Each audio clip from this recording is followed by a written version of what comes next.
Hi hello ನಮಸ್ಕಾರ. ನಿಮಗೆಲ್ಲರಿಗೂ ಸ್ವಾಗತ ಆಶಾ ಅಡುಗೆ ಮನೆಗೆ. ನಿಮಗೆ ದಿನ ಒಂದೇ ಥರದ ಬ್ರೇಕ್ಫಾಸ್ಟ್ ತಿಂದು ಬೋರ್ ಆಗಿದ್ರೆ ಈ ಥರದ ಇನ್ಸ್ಟಂಟ್ ಆಗಿ ಪಾಲಕ್ನ ಬ್ರೇಕ್ಫಾಸ್ಟ್ನ ಒಂದ್ಸತಿ ಟ್ರೈ ಮಾಡಿ. ತುಂಬಾ ಟೇಸ್ಟಿಯಾಗಿರುತ್ತೆ, ಹೆಲ್ತಿ ಕೂಡ ಆಗಿರುತ್ತೆ. ಇದನ್ನು ಟಿಫನ್ಗೂ ಕೂಡ ಮಾಡ್ಬೋದು, ಬ್ರೇಕ್ಫಾಸ್ಟ್ಗೂ ಕೂಡ ಮಾಡ್ಬೋದು. ತುಂಬಾ ಟೇಸ್ಟಿಯಾಗಿ ರೆಡಿ ಆಗುತ್ತೆ. ವಿಡಿಯೋ ಇಷ್ಟವಾದರೆ ಲೈಕ್ ಮಾಡಿ, ಶೇರ್ ಮಾಡಿ, ಸಬ್ಸ್ಕ್ರೈಬ್ ಮಾಡೋದನ್ನು ಮರಿಬೇಡಿ. ಹಾಗಾದರೆ ಇದನ್ನು ಯಾವ ರೀತಿ ಮಾಡಬೇಕು ಅನ್ನೋದನ್ನು ನೋಡೋಣ ಬನ್ನಿ. ಇದನ್ನು ಮಾಡಲಿಕ್ಕೆ ಎಲ್ಲಕ್ಕಿಂತ ಮುಂಚೆ 1 ಕಪ್ ಆಗುವಷ್ಟು ಕಡಲೆ ಹಿಟ್ಟನ್ನು ತೆಗೆದುಕೊಳ್ಬೇಕು. ಇಲ್ಲಿ ನೋಡಿ 1 ಕಪ್ ಆಗುವಷ್ಟು ಕಡಲೆ ಹಿಟ್ಟು ತೆಗೆದುಕೊಂಡ್ರೆ ಇಲ್ಲಿ ನಾನು 2 ಸ್ಪೂನಷ್ಟು ನಾನು ಇಲ್ಲಿ ಅಕ್ಕಿ ಹಿಟ್ಟನ್ನು ತೆಗೆದುಕೊಳ್ತಾ ಇದ್ದೇನೆ. ಇಲ್ಲಿ ನೀವು ಬೇಕಾದರೆ ಸಣ್ಣ ರವೆ ಕೂಡ ಯೂಸ್ ಮಾಡ್ಬೋದು. ನಾನು ಇಲ್ಲಿ 2 ಟೇಬಲ್ ಸ್ಪೂನಷ್ಟು ಅಕ್ಕಿ ಹಿಟ್ಟನ್ನು ಹಾಕ್ತಾ ಇದ್ದೇನೆ. ಅಕ್ಕಿ ಹಿಟ್ಟನ್ನು ಹಾಕಿದ ನಂತರ ನೋಡಿ, ನಾವು ಪಾಲಕ್ನ ಚೆನ್ನಾಗಿ ವಾಶ್ ಮಾಡಿಕೊಂಡು ಅದನ್ನು ತುಂಬಾ ಸಣ್ಣಗೆ ಚೆನ್ನಾಗಿ ಕಟ್ ಮಾಡ್ಕೋಬೇಕು. ಇದನ್ನು ನಾವು ಕಡಲೆ ಹಿಟ್ಟು 1 ಕಪ್ ಆಗುವಷ್ಟು ತೆಗೆದುಕೊಂಡ್ರೆ ಇದನ್ನು 2 ಕಪ್ ಆಗುವಷ್ಟು ಪಾಲಕ್ನ ನಾವು ತೆಗೆದುಕೊಳ್ಬೇಕು. ಅದರ ನಂತರ ನೋಡಿ, ಇದಕ್ಕೆ ಹಸಿಮೆಣಸಿನ್ಕಾಯಿನ 2 ಹಾಕ್ತಾ ಇದ್ದೇನೆ. ನಿಮ್ಮ ಮನೆಯಲ್ಲಿ ಚಿಕ್ಕ ಮಕ್ಕಳಿದ್ರೆ ಹಸಿಮೆಣಸಿನ್ಕಾಯಿನ ಸ್ಕಿಪ್ ಮಾಡಿ ಖಾರನ ಹಾಕ್ಬೋದು. ಅದರ ನಂತರ ನೋಡಿ, 1 ಈರುಳ್ಳಿನ ಕಟ್ ಮಾಡಿ ಹಾಕ್ತಾ ಇದ್ದೇನೆ. 1 ಕಡ್ಡಿ ಆಗುವಷ್ಟು ನಾನು ಕರಿಬೇವನ್ನ ಸಣ್ಣಗೆ ಕಟ್ ಮಾಡಿ ಹಾಕಿದ್ದೇನೆ. ಅದರ ನಂತರ 1 ಟೊಮೆಟೊನ ಹಾಕಬೇಕು.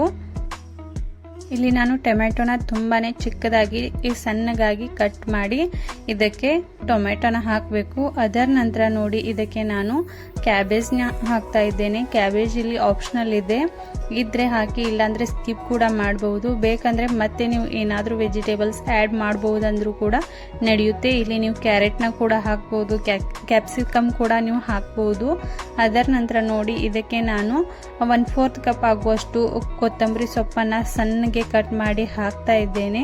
ಇದರ ನಂತರ ಕೆಲವೊಂದು ಮಸಾಲೆಗಳನ್ನ ಹಾಕೋಣ. ಇದಕ್ಕೆ ನೋಡಿ, 1 ಸ್ಪೂನ್ ಆಗುವಷ್ಟು ನಾವು ಕೆಂಪು ಖಾರದ ಪುಡಿ ಹಾಕಬೇಕು.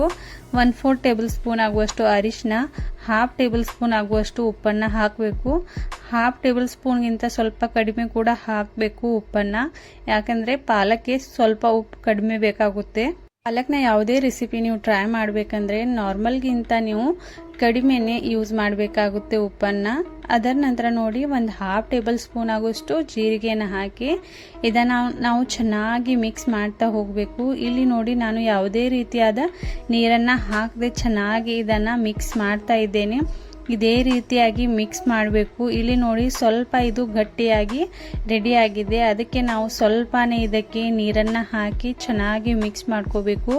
ಇದು ತುಂಬ ಥಿಕ್ ಕೂಡ ಆಗಿರಬಾರ್ದು, ತುಂಬ ತಿಳು ಕೂಡ ಆಗಿರಬಾರ್ದು, ಮೀಡಿಯಮ್ ಕನ್ಸಿಸ್ಟೆನ್ಸಿ ಇರಬೇಕು. ಅದಕ್ಕೋಸ್ಕರ ನೋಡಿ, ಇಲ್ಲಿ ಸ್ವಲ್ಪ ನೀರನ್ನು ಹಾಕ್ತಾ ಈ ರೀತಿಯಾಗಿ ನಾವು ಇದನ್ನು ರೆಡಿ ಮಾಡ್ಕೋಬೇಕು. ಅದರ ನಂತರ ನೋಡಿ, ನಾನು ಇಲ್ಲಿ ನಾನ್ ಸ್ಟಿಕ್ ತವೆನ ಯೂಸ್ ಮಾಡ್ತಾ ಇದ್ದೇನೆ.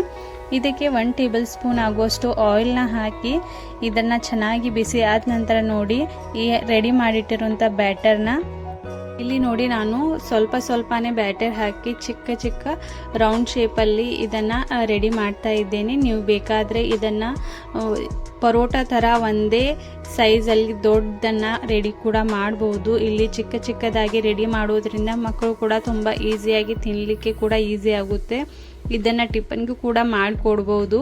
ಇದನ್ನು ನೀವು ಬೇಕಂದರೆ ಒಂದೇ ಸೈಜ್ ಪರೋಟ ಸೈಜಲ್ಲಿ ಒಂದನ್ನೇ ಮಾಡಬಹುದು ದೊಡ್ಡದಾಗಿ. ಇಲ್ಲ ಅಂದರೆ ಈ ರೀತಿಯಾಗಿ ಚಿಕ್ಕದಾಗಿ ಮಾಡೋದ್ರಿಂದ ಕೂಡ ಟಿಫನ್ಗೂ ಕೂಡ ಕಟ್ಟಲಿಕ್ಕೆ ಚೆನ್ನಾಗಾಗುತ್ತೆ. ಮತ್ತು ನೀವು ಬ್ರೇಕ್ಫಾಸ್ಟ್ಗೂ ಕೂಡ ಹಾಕಲಿಕ್ಕೆ ತುಂಬಾ ಈಸಿ ಆಗಿಬಿಡುತ್ತೆ. ಇದನ್ನು ನೋಡಿ, ಸ್ವಲ್ಪನೇ ಆಯಿಲ್ ಹಾಕಿ ನಾವು ಚೆನ್ನಾಗಿ 2 ಕಡೆಯಿಂದ ಬೇಯಿಸಬೇಕು. ಈ ರೀತಿಯಾಗಿ ಇದನ್ನು 2 ರಿಂದ 3 ನಿಮಿಷ ಗ್ಯಾಸ್ನ ಮೀಡಿಯಂ ಫ್ಲೇಮಲ್ಲಿಟ್ಟು ಚೆನ್ನಾಗಿ ಬೇಯಿಸಬೇಕಾಗುತ್ತೆ. ಇದೇ ರೀತಿ ಉಳಿದಿರುವ ಎಲ್ಲ ಬ್ರೇಕ್ಫಾಸ್ಟ್ನ ನಾನು ರೆಡಿ ಮಾಡ್ತಾ ಇದ್ದೇನೆ. 2 ಕಡೆಯಿಂದ ಚೆನ್ನಾಗಿ ಬೇಯಿಸಬೇಕು. ಈ ರೀತಿಯಾಗಿ ಚೆನ್ನಾಗಿ ಬೇಯಿಸಿದ ನಂತರ ನೋಡಿ, ಉಳಿದಿರುವ ಬ್ರೇಕ್ಫಾಸ್ಟ್ನ ಕೂಡ ನಾವು ರೆಡಿ ಮಾಡೋಣ. ಇದನ್ನು ನೋಡಿ, ನೀವು ಬೇಕಂದರೆ ಯಾವುದೇ ರೀತಿಯಾದ ಚಟ್ನಿ ಜೊತೆ ಕೂಡ ತಿನ್ಬೋದು. ಇಲ್ಲ ಅಂದರೆ ಟೊಮೆಟೊ ಸಾಸ್ ಇದ್ದರೆ ಅದ್ರ ಕೂಡ ತಿನ್ಬೋದು. ಇಲ್ಲ ಅಂದರೆ ಮೊಸರಂತೂ ಇದಕ್ಕೆ ಪರ್ಫೆಕ್ಟ್ ಕಾಂಬಿನೇಷನ್ ಅನ್ಬೋದು. ಮೊಸರು ಜೊತೆ ಕೂಡ ನೀವು ಇದನ್ನು ತಿನ್ಬೋದು. ಇದೇ ರೀತಿ ಉಳಿದಿರುವ ಎಲ್ಲ ಬ್ರೇಕ್ಫಾಸ್ಟ್ನ ನಾನು ರೆಡಿ ಮಾಡ್ತಾ ಇದ್ದೇನೆ. ನೋಡಿ, ಇದು ಕೇವಲ 5 ರಿಂದ 10 ನಿಮಿಷ ಒಳಗೆ ರೆಡಿ ಆಗುವಂಥ ಬ್ರೇಕ್ಫಾಸ್ಟ್ ಇದೆ. ಡೈಲಿ ಒಂದೇ ಥರದ ಬ್ರೇಕ್ಫಾಸ್ಟ್ ತಿಂದು ಬೋರ್ ಆಗಿದ್ರೆ ಇದನ್ನು ನೀವು ಟ್ರೈ ಮಾಡ್ಬೋದು. ಇದೇ ರೀತಿ ಎಲ್ಲ ಬ್ರೇಕ್ಫಾಸ್ಟ್ನ ರೆಡಿ ಮಾಡಿದ್ದೇನೆ, ನೀವು ನೋಡ್ಬೋದು. ಇದು ತಣ್ಣಗಾದ ನಂತರ ಕೂಡ ತಿನ್ನಲಿಕ್ಕೆ ಅಷ್ಟೇ ಟೇಸ್ಟಿಯಾಗಿರುತ್ತೆ. ಅದ್ರಗೋಸ್ಕರ ನೀವು ಇದನ್ನು ಟಿಫಿನ್ಗೂ ಕೂಡ ಮಾಡ್ಕೊಂಡು ಒಯ್ಬೋದು. ಇದರ ಜೊತೆ ಮೊಸರಿದ್ರೆ ತುಂಬಾ ಟೇಸ್ಟಿಯಾಗಿ ಹತ್ತುತ್ತೆ. ಇದನ್ನು ಒಂದ್ಸರ್ತಿ ಟ್ರೈ ಮಾಡಿ. ವಿಡಿಯೋ ಇಷ್ಟವಾದರೆ ಲೈಕ್ ಮಾಡಿ, ಶೇರ್ ಮಾಡಿ, ಸಬ್ಸ್ಕ್ರೈಬ್ ಮಾಡೋದನ್ನು ಮರಿಬೇಡಿ. ಇದೇ ರೀತಿಯಾದ ಹೊಸ ಹೊಸ ವಿಡಿಯೋಗಳು ನಿಮಗೋಸ್ಕರ ಬರ್ತಾ ಇರ್ತವೆ. ಬೆಲ್ ಐಕನ್ನ ಒತ್ತೋದ್ರಿಂದ ಎಲ್ಲಕ್ಕಿಂತ ಮುಂಚೆ ನನ್ನ ವಿಡಿಯೋಸ್ಗಳನ್ನು ನೀವು ನೋಡ್ಬೋದು. ಅದಕ್ಕೋಸ್ಕರ ಬೆಲ್ ಐಕನ್ನ ಆನ್ ಮಾಡಿ. ಇದರಿಂದ ವಿಡಿಯೋಸ್ ನೀವು ಎಲ್ಲಕ್ಕಿಂತ ಮುಂಚೆ ನೋಡ್ತೀರಾ. Thanks for watching this video.